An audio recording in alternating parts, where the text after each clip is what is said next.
आप सभी को मेरा नमस्कार। आज घूमते टहलते मैं पांडे जी के स्टूडियो पर चला आया और पांडे जी हमारे अच्छे मित्र हैं। तो इन्होंने मुझसे आग्रह किया कि बच्चों के पेपर हैं, बच्चों की परीक्षाएं नज़दीक आ रही हैं, तो आप थोड़ा सा उनको मोटिवेट कर दीजिए कि परीक्षाएं कैसे दी जाएं। परीक्षा पास करना एक कला है और उस कला में पारंगत हमारे बच्चे कैसे हों, परीक्षा में अच्छे नंबर कैसे आएँ, इस विषय पर आपने मुझे अवसर दिया और मैं चाहता हूं कि आप लोगों से 2-4-10 मिनट मेरी थोड़ी सी बात हो जाए, क्योंकि आप लोग प्री बोर्ड दे चुके होंगे, बोर्ड की परीक्षा सामने है और इस परीक्षा का अनुभव आपको या तो पहली बार होगा हाई स्कूल में या तो दूसरी बार होगा इंटरमीडिएट में। तो हाई स्कूल में जो आपने गलतियां की हैं उसको इंटरमीडिएट में वो गलती सुधारने का मौका आपको बखूबी मिल रहा है। तो आइए हमारे मार्गदर्शन में अगर आप उस परीक्षा को फॉलो करेंगे तो आपको निश्चित रूप से अच्छे अंक प्राप्त होंगे। तो देखते हैं, सबसे पहले आप जब भी ध्यान दीजिए कि घर पे अगर आप खाना खा रहे हैं तो मान लीजिए अगर एक ही थाली में दाल चावल रोटी सब्जी चटनी सलाद सब एक ही थाली में बिना किसी अलग अलग तरह के बर्तन में दिया जाए तो आपको खाना तो है जाएगा एक ही जगह, लेकिन वो अच्छा नहीं है, परोसने का तरीका अच्छा नहीं है।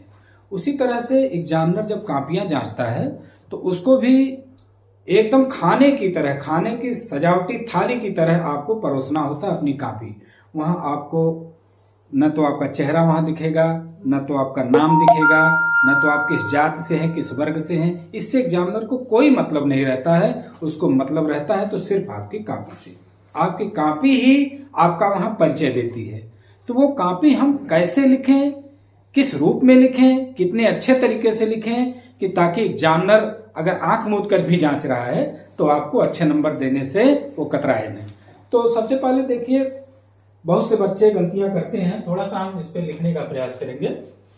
जैसे आपने देखा होगा कॉपी मिलती है, उस पर आपने रोल नंबर भरा, रोल नंबर भरने के बाद पहला पेज आपने पहला शुरू कर दिया।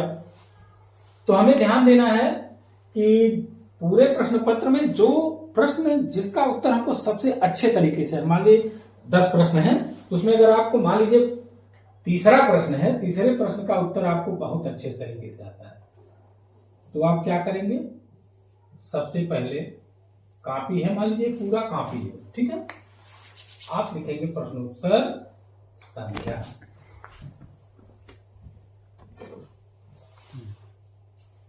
ध्यान दीजिए, अगर आपका हिंदी सब्जेक्ट है तो प्रयास करके आप हिंदी में लिखें, ठीक है। अगर मान लीजिए हिंदी के अलावा कोई दूसरा सब्जेक्ट है तो आप इसको ऐसे लिख सकते हैं, प्रश्नोत्तर संख्या 1। इसके बाद वो प्रश्न में क्या कहा गया है, मान लीजिए कोई निबंध लिखना है या कुछ लिखना है, भूमिका है, उपसंहार है, इस तरह से कुछ है, तो आप उसको 20 से, मान लीजिए कॉपी हो गया, प्रश्नोत्तर संख्या हो गई, आप उसको 20 से शुरू करिए। मान लीजिए आप उसकी प्रस्तावना लिख रहे हैं,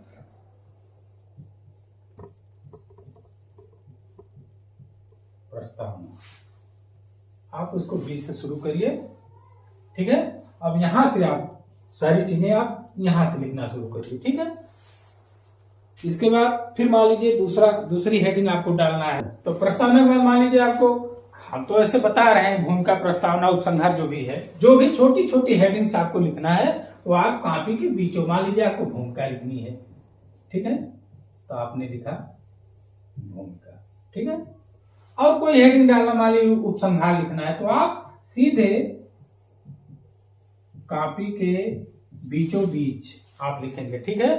कॉपी आपके घर से नहीं आएगी, आपने कॉपी का पैसा पहले जमा किया होगा, तो आपको कॉपी की चिंता नहीं करनी है। आपने कॉपी का जो फीस है वो पहले आपको भर दिया गया है, ठीक है ना, तो इसलिए आप मोह मत करिए कि कॉपी हमारी ज्यादा खर्च होगी, ठीक।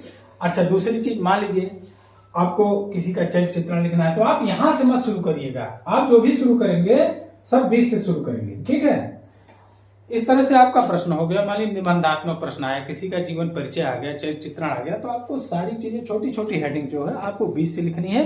और दूसरी चीज, मान लीजिए आपकी पूरी कॉपी है, ठीक, आपका उत्तर यहीं आके खत्म हो गया, कॉपी अभी शेष बचा हुआ है, तो आप कुछ नहीं करेंगे, आपका प्रश्न खत्म, आप ऐसे निशान लगा के अगले पेज पर पढ़ जाएंगे, ठीक है। अक्सर बच्चे सोचते हैं कि जहां कॉपी खत्म हो रही है, जहां पन्ना, वहीं से दूसरा प्रश्न शुरू कर दें। ये गलत बात है, ठीक है।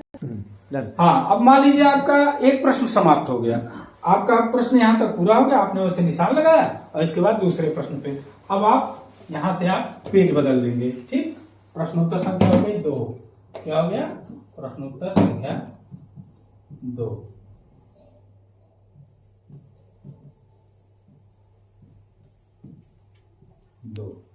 अब यहाँ मान लीजिए 2 में आपको 5 प्रश्न करने हैं, इसमें का, खा, गा, घा, गा, मान लीजिए। तो कुछ लोग करते हैं 2 का यहीं से शुरू कर देंगे, ये गलत तरीका है, ठीक है ना। इसको यहाँ से नहीं, ठीक है ना, सुंदर तरीके से। अब इसमें का है, इसमें का, ठीक। का प्रश्न है, आप उसका उत्तर यहाँ से लिखेंगे, ठीक है। इसके बाद फिर खा, और इसमें आप कोताही बिल्कुल नहीं बरतेंगे। मान लीजिए उस पेज में क और खा ही आ रहा है तो आप वहां बस ब्रेक दे दीजिए। हो सकता है 2-2 नंबर 1-1 नंबर का हो, फिर आपका पेज बदल गया। यहां से आप गा शुरू करिए, ठीक, फिर घा शुरू करिए, और इसके बाद मान लीजिए ना, तीनों आ गया आपका यहाँ, ठीक है। तो तीनों आप इसमें कर सकते हैं, छोटे छोटे प्रश्न, कोई दिक्कत नहीं है, एग्जामिनर वो देख लेगा। आपका प्रश्न पूरा यहाँ खत्म हो गया, ठीक। इसके बाद आपका पन्ना जो है, लास्ट में आप हर पन्ने के दाहिने बगल आप ऐसे लिख सकते हैं PTO। अब तो नया पैटर्न हो गया है, हर पन्ने पर आपको शायद अनुक्रमांक भी लिखना होता है। अब हर पन्ने पर आपको अनुक्रमांक लिखना है तो PTO भी लिख सकते हैं। जैसे पन्ना पलटने, जैसे प्रश्न आपका है अभी अधूरा प्रश्न है तो आपको PTO लिखना चाहिए, ठीक है। लेकिन प्रश्न पूरा हो गया तो तब भी लिख सकते हैं, अनुक्रमांक हर पेज पर लिखिएगा। और दूसरा ट्रिक, जैसे मान लीजिए आप एक चीज का ध्यान दीजिएगा कि आपको नंबर उठाने के लिए, परीक्षा में अधिकतम अंक प्राप्त करने के लिए सबसे अलग दिखना पड़ेगा।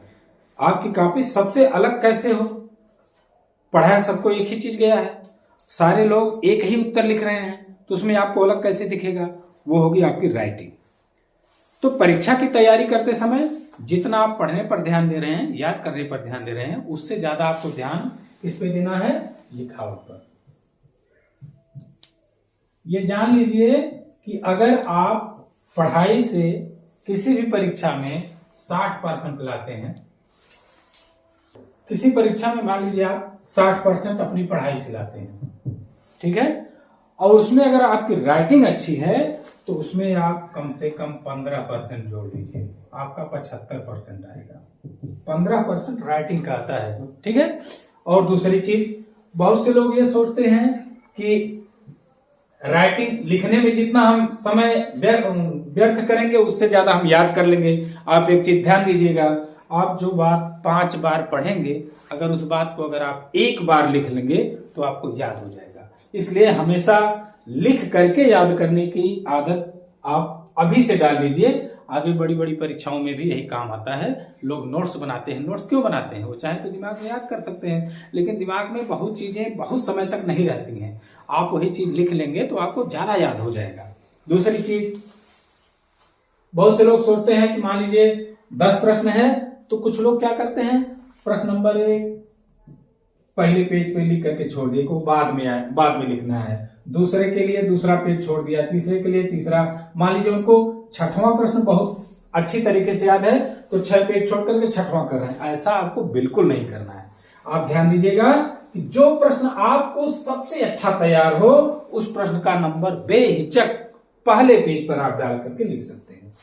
उसके बाद हाँ, दूसरी चीज, मान लीजिए आपको 10 प्रश्नों में प्रश्न नंबर 7 सबसे अच्छा आ रहा है, प्रश्न नंबर 7, तो आप बेहिचक प्रश्न नंबर 7 आप पहले पेज पर लिखिए, उसको पहले पेज पर। 6वां उसके बाद अगर आ रहा है तो 7 के बाद प्रश्न नंबर 6 दूसरे पेज से शुरू करिए। अगर मान लीजिए आपको प्रश्न नंबर 2 जो है सबसे कम आ रहा है तो आप सबसे लास्ट में प्रश्न नंबर 2 करेंगे। छोड़ना तो बिल्कुल नहीं है, क्योंकि यहाँ माइनस मार्किंग बिल्कुल नहीं होगी। और दूसरी चीज, जैसे घर में माताएं बहनें भोजन पकाती हैं तो चावल पकाती हैं। अब तो मान लीजिए चावल कुकर में बनता है, जब पतीली में बनता था तो हमारी माएं एक चावल उसमें से निकालती थी और जमीन पर रगड़ती थी, उनको मालूम हो जाता था कि पूरा चावल पक गया है। ठीक उसी तरह से आपकी कापियां जचती हैं। आपके कॉपी का पहला, दूसरा, तीसरा पेज जैसे एग्जामिनर खोलेगा, आपकी लिखावट देखेगा, आपके कॉपी का मूल्यांकन वहीं तीसरे पेज तक ही हो जाता है। एग्जामिनर को पढ़ने की फुर्सत नहीं है। दूसरी चीज, कभी कभी देखते हैं कि लोग कॉपियों में बिना वजह की चीजें डाल देते हैं, रुपया पैसा डाल देते हैं, या नहीं आ रहा तो तमाम चीजें अखबार में वायरल हो जाती हैं। कोई चिट्ठी लिखा है, कोई कुछ लिखा। ऐसा आपको बिल्कुल नहीं करना है। कुछ नहीं आ रहा तो पेपर उतार दीजिए यार, आपको उससे नुकसान नहीं होगा, लेकिन वायरल न करिएगा अपनी कॉपी। और इस तरह से आप परीक्षा में बढ़िया नंबर उठा। तो ध्यान आपको ये देना है कि जैसे आप जो लिख के आए हैं उस पर आपको विश्वास होना चाहिए। अगर आपको मान लीजिए 95 प्लस मिला है या 90 प्लस मिला है तो आपको लगना चाहिए कि अगर 90 प्लस तो नहीं, उसमें 15 नंबर घटा लीजिए, 15% राइटिंग का, तो आप कम से कम 75 से 80% के हैं। और उस पर आप गट्स रखिए कि हम 75-80% लायक हैं। दूसरी चीज, आप जो लिखे हैं उस पर आपको खुद शर्मिंदगी ना महसूस हो। मान लीजिए आपका 90% है तो यही जान लीजिए, सीधी सी बात, जिसका आप देख रहे हैं 90 प्लस है, 95 प्लस है, उसमें 10 से 15% राइटिंग का होता है। एक्चुअल में क्या होता है कि वो लड़का 80 और 85% के हिसाब का ही होता है, लेकिन उसमें 10 से 15% उसका जो है वो राइटिंग का होता है। इसलिए राइटिंग पर आप विशेष ध्यान दीजिए। और तो एक बात कहकर मैं अपनी बात समाप्त करना चाहता हूं कि अब वक्त आ गया है, मेरे हंसते हुए फूलों, उठो छलांग मार के आकाश को छू लो। और आपको बोर्ड परीक्षा की अग्रिम शुभकामनाएं। बहुत बहुत धन्यवाद।